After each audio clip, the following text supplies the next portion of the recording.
আসসালামু আলাইকুম। আমি এখন রান্না করব চিংড়ি মাছের মালাইকারি। তো এখানে আমি কয়েকটা গলদা চিংড়ি নিয়ে নিয়েছি, 4টে চিংড়ি। আমার 500 গ্রাম চিংড়ি কিন্তু এখানে 1600 টাকা কেজি নিয়েছে চিংড়িটা। দেখ, আমি 1 চা চামচ লবণ দিয়ে দিলাম, লবণ একটু বেশি দিলাম।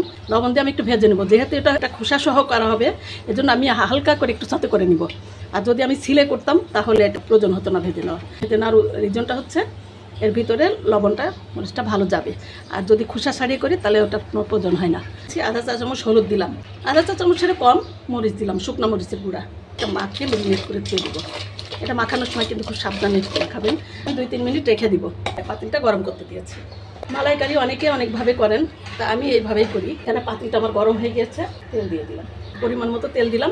ওই ভাজা তেলে পরে রান্না করব। মাছগুলো আস্তে আস্তে দিয়ে ভেজে নিব, একদম কয়েক সেকেন্ড। চুলাটা লো ফ্লেমে রেখে দিয়েছি, জাস্ট লবণ মরিচটা ওর ভিতরে যাওয়া নেই। জাস্ট একটু কালার আসলেই উল্টে নেব। আধা মিনিটেরও কম। এতে হবে কি, এর ভিতরে লবণটা মরিচটা ভালো মতো যাবে। তুলে নিব। 2 টেবিল চামচ পেঁয়াজ বাটা দিব। গ্রেভিটা যদি বেশি করতে চান তাহলে বেশি দেবেন, সমস্যা নাই। তেজপাতা দিয়ে দিলাম। পেঁয়াজটা একটু ভাজা ভাজা করে হালকা, তখন আমি অন্য মশলাগুলো দিব। 2টা এলাচ, 2টা দারুচিনি দিয়ে দিলাম। আমি পরিমাণ মতো লবণও দিয়ে দিলাম। পরে চেখে দেখবো, লাগলে আরও দিব।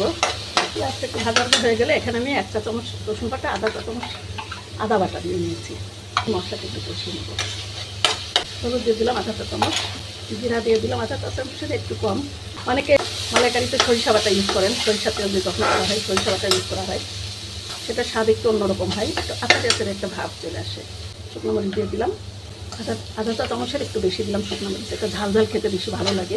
নারকেলের দুধ দিলে একটু ঝাল না হলে ভালো লাগে না খাবারটা। খুব সহজ এবং স্বাদের একটা খাবার এটা। মশলা কষানো হয়ে গেছে। ব্লেন্ড করেছিলাম, সে ব্লেন্ডার ধোয়া পানিটা নিয়ে দিয়ে দিলাম মশলাটা কষানোর জন্য। এটা আবার আমি একটু ভালো করে কষিয়ে নিব। মশলাটা কষানো হয়ে গেছে। এখানে নারকেলের দুধ আছে, 1.5 কাপ নারকেলের দুধ ছিল, দিয়ে দিলাম। এটা কেউ দেয় কিনা আমি জানি না, তবে আমি নারকেলের দুধ দিয়ে রান্না করা সব খাবারে একটু চেষ্টা করে একটু বেরেস্তা দেওয়ার, তাই আমি একটু দিয়ে দিলাম। হাত দিয়ে ভেঙে ভেঙে দিয়ে দিলাম। বেরেস্তা দিলে যে কোনো খাবারেরই টেস্ট একটু বেশি হয়, ফ্লেভারটা সুন্দর হয়। আচ্ছা, এখন আমি মাছগুলো দিয়ে দিব। পাগুলাও দিয়ে দিলাম। চিংড়ি মাছের মালাইকারি একটু মিষ্টি মিষ্টি স্বাদেরই হয়ে থাকে, তাই আমি 1 চা চামচ চিনি দিয়ে দিলাম। চিংড়ি মাছ সবসময় একটু অল্প রান্না করতে হয়, এই জন্য আমি কয়েক সেকেন্ড ভেজে নিয়েছি। আর এখন আমি 6 থেকে 7 মিনিটে আমি রান্না করে নামিয়ে ফেলব। মশলাটা কষানো ভালো করে হয়ে গেলে কোনো সময় লাগে না চিংড়ি মাছ রান্না করতে।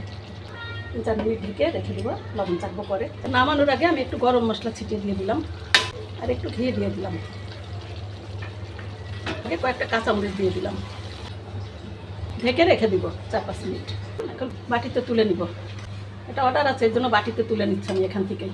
তুলে নিলাম। হয়ে গেল আমার দারুণ স্বাদের চিংড়ি মাছের মালাইকারি।